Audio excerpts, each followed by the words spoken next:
Pasangan suami istri itu pun melanjutkan perjalanannya. Sepanjang jalan mereka tetap bergandengan tangan.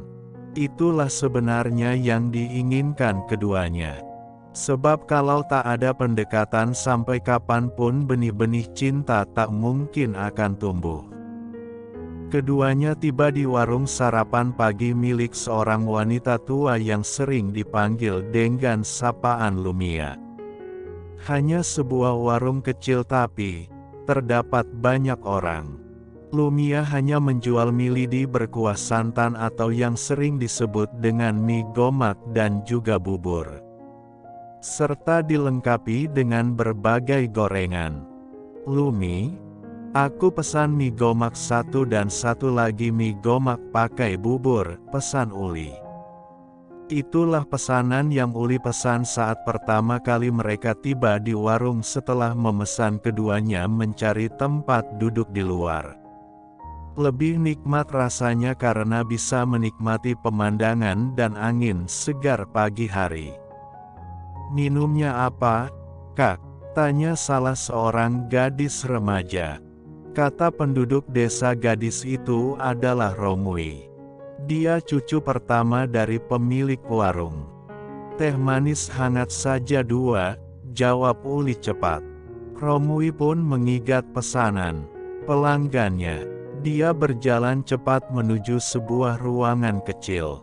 Ternyata ruangan itu adalah sebuah dapur yang mereka gunakan untuk memasak dan membuat minuman. 5 menit kemudian pesanan mereka datang. Arya menatap aneh sajian yang ada di dalam piring Uli. Ada bubur nasi dan mie lidi yang disiram dengan kuah santan kuning dan di atasnya ditaburi irisan daun bawang. "Kenapa punya kamu seperti itu?" tanya Arya. Sajian itu tentu saja terlihat aneh di mata Arya yang seorang anak kota. Bubur ayam saja tidak disajikan dengan mie dan tampilannya jauh lebih menarik. Kalau melihat tampilan ini, Arya seperti melihat tampilan makanan sisa yang harus segera dibuang.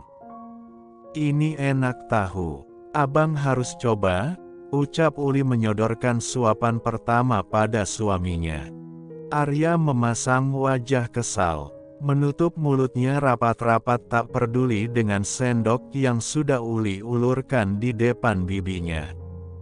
Bagaimana bisa dia memakan makanan itu kalau di dalam pikirannya makanan itu terlihat seperti makanan sisa? "Jangan memasang wajah seperti itu. Kamu akan jadi pusat perhatian orang nantinya. Ingat, kamu di sini adalah Monang. Jangan sampai membuat orang lain curiga padamu," bisik Uli. Perkataan yang barusan terucap dari bibir istri Arya itu seolah bagai belati yang menghujam jantungnya. Mengingatkan Arya kembali pada kejadian saat pertama kali dia datang ke desa ini. Membuka kembali lembaran-lembaran memori yang sudah ia tutup sejak memilih menikahi Uli kembali secara sah. Arya membuka mulutnya. Dengan sangat terpaksa dia menerima suapan yang disodorkan Uli. Mengunyah secara perlahan, menikmati setiap rasa yang mampu ia rasakan dalam mulutnya. Meski pikirannya masih menginstruksi bahwa itu adalah makanan sisa, bola mata Arya berputar ke kanan dan kiri. Dahinya berkerut seolah sedang berpikir keras. Ini adalah sebuah rasa baru yang pernah dia rasakan. Melihat itu membuat Uli berinisiatif untuk menyodorkan satu suapan lagi. Kali ini suapan itu dilengkapi dengan mie. Hingga di kunyahan terakhir Arya sadar bahwa rasa makanan yang awalnya dia berpikir adalah makanan sisa karena melihat bentuknya. Ternyata rasanya sangat enak. Bagaimana? Tanya Uli dengan senyum penuh kebanggaan. Entahlah, ini sebuah rasa baru untuk aku pribadi. Namun, aku harus mengakui bahwa ini benar-benar enak. Apa nama makanan ini? Ucap Arya. Hare, jawab Uli cepat. Hare, tanya Arya memastikan. Ya, H-A-R-E.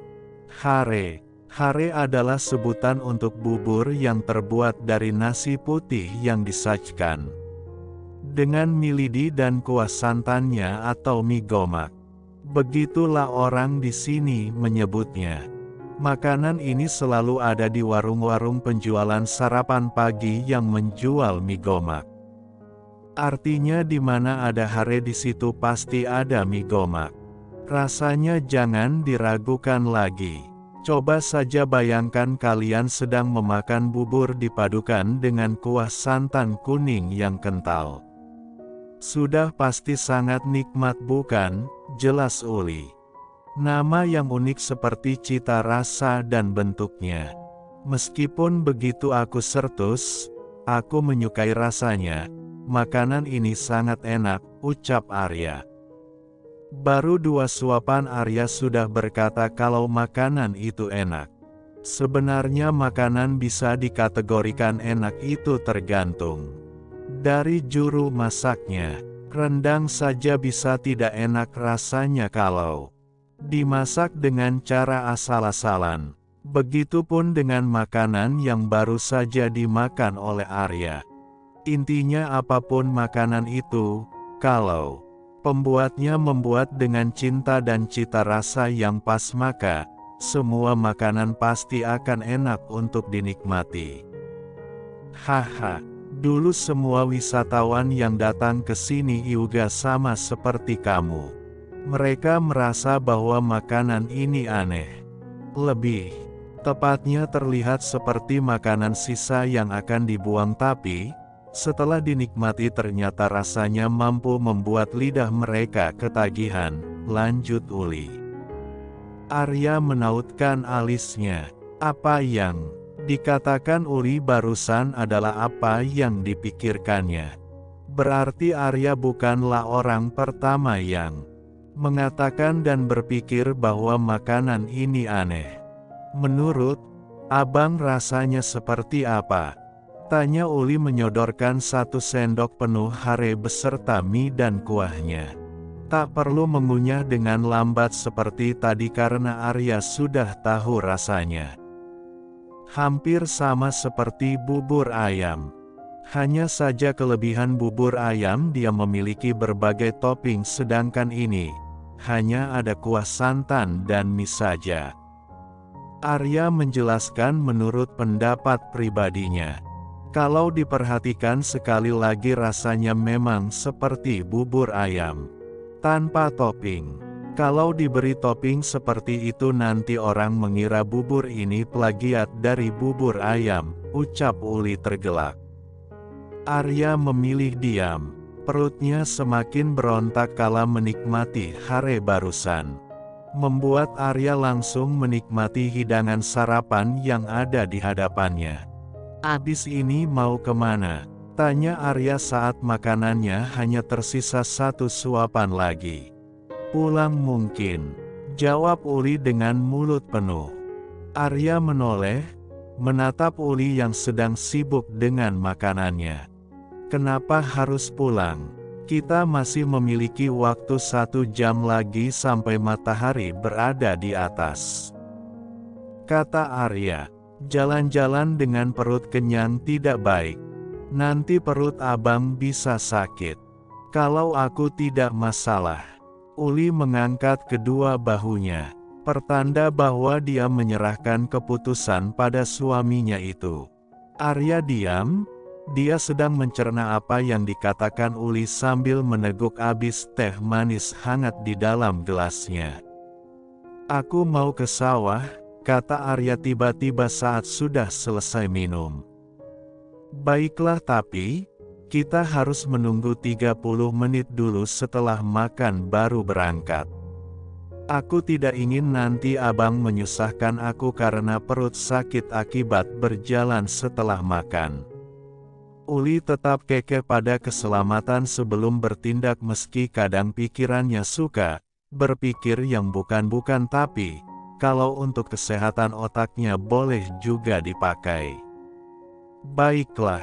Oke, kita tunggu 30 menit lagi. Bagaimana kalau sambil menunggu kita sambil bermain ludo saja? Ajak Arya.